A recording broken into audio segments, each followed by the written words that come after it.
Again, port side, you look at the flagship, which is I mentioned way out to 500 timeshare with spectacular views.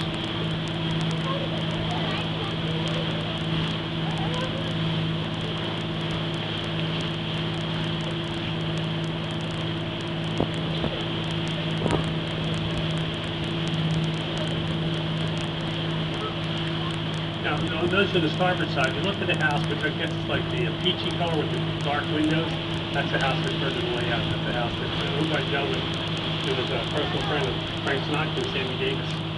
So whenever Frank and Sammy came to Atlantic City to play, they actually stayed right there. So people going out to go fishing, to go walk on the beach, oftentimes had a conversation with Frank and or Sammy. The house beside her just building has some under construction, almost probably about $4 or $5 million for that. On the port side here, we had one famous restaurant called Hackney's. We have two really good restaurants here in the inlet.